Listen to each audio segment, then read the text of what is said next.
అలసిన వానికి ఊరడించు మాటలు. సహోదరుడు భక్తసింగ్ గారి పరిచర్య నుండి సేకరించిన అనుదిన ధ్యానములు. జూలై 3. నేను నీ ధర్మశాస్త్రమునందు ఆశ్చర్యమైన సంగతులను చూసినట్లు నా కన్నులు తెరువుము. 119వ కీర్తన 18వ వచనం.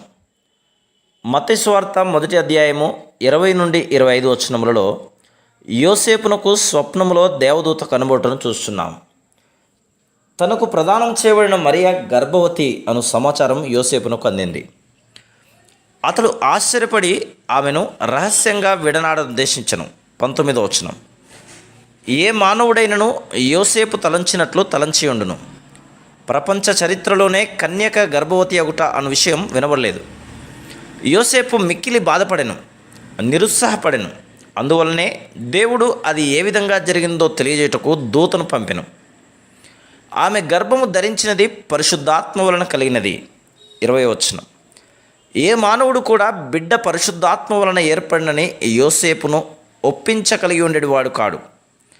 అదేవిధంగా రక్షణ వర్తమానం కూడా ఏ మానవుడును గ్రహించలేడు. మానవుడు వివరించుటకు ప్రయత్నించవచ్చు, కానీ అది అతనికి సాధ్యం కాదు. అవి ఆత్మానుభవం చేతనే వివేచింపదగును. 1 కొరింథీ 2:14.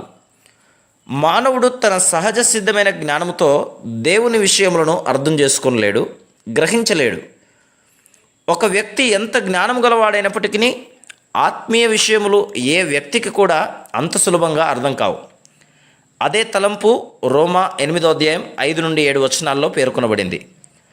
సామాన్యమైన మానవుని మనస్సు రక్షణను గురించిన దైవిక సత్యమును గ్రహించలేదు, అర్థం చేసుకోలేదు. లేఖనములను అర్థం చేసుకున్నటకు పరిశుద్ధాత్మ యొక్క అభిషేకమును మరలా మనం కోరుకునవలను. అందువలనే వర్తమానం ఇవ్వకముందు ప్రార్థించదము, వర్తమానం ఇచ్చిన తర్వాత కూడా ప్రార్థించదము, మరియు ఇంటి వద్ద అనేక పర్యాయములు ప్రార్థన చేయదము. ఒకవేళ ఒక వ్యక్తి దినమంతయు బైబిల్ చదువుచుండవచ్చును, గ్రంథాలయములందు మంచి పుస్తకములను కూడా సంప్రదించుచుండవచ్చును. మనము వర్తమానం ఇవ్వకమునుపు తగినంతగా ప్రార్థించని ఎడల ప్రతి ఒక్కరూ ఈ వర్తమానంలో జీవము లేదు, అవి కేవలం వట్టి మాటలు మాత్రమే అని వెంటనే గ్రహించుదురు.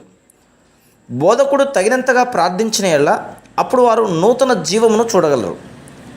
బైబిలును మనం అనేక పర్యాయములు చదివినప్పటికీ మానవ జ్ఞానంతో అది అర్థం కాదు. మనం దేవుని వాక్యమును చదివినప్పుడు ప్రతి సమయంలో ప్రతిదినమున మనకు అభిషేకము అవసరమై ఉన్నది. గొప్ప విద్వాంసులు సమస్తము ఎరిగిన వారైనప్పటికీ బైబిల్ను గురించి అనుమానములు తీసుకొని వచ్చెదరు. వారు బైబిల్ నందలి ఈ భాగము నిజం కాదు, ఆ భాగము నిజం కాదు అని అందరు. ఆ విధంగా వారు చెప్పుచుందరు, కానీ వారు బుద్ధిహీనులు. ఈ విషయములన్నీ పరిశుద్ధాత్మ చేత ప్రవచింపబడినవని వారు ఎరుగరు. సామాన్యమైన మేధాశక్తితో అవి అర్థం కావు. ధర్మశాస్త్రమును బోధించువాడైనప్పటికీ పరిశుద్ధాత్మ సహాయం లేకుండా అతడు అర్థం చేసుకోలేడు. లేఖనములను చదువుట వలన మాత్రమే మనము ఆత్మీయ స్థితిని పొందలేము. మన ఆంతర్యములో పరిశుద్ధాత్మ పనిచేయుట అనున్నది మన జీవితములలో ఎంతో అవసరమై ఉన్నది. ప్రభువా, నేను నీ ధర్మశాస్త్రమునందు ఆశ్చర్యమైన సంగతులను చూచినట్లు నా కన్నులు తెరువుము. 119వ కీర్తన 18వ వచనం అని మనం మరలా ప్రార్థించవలను. ఎందుకనగా ఇది దేవుని వాక్యం, మనుషుని మాటలు కావు. మన సామాన్యమైన సహజ సిద్ధమైన కలుషితమైన మనసుతో అర్థం చేసుకోలేము. నీ మానవ జ్ఞానము నిన్ను మోసగించనీయకుము. Praise the lord.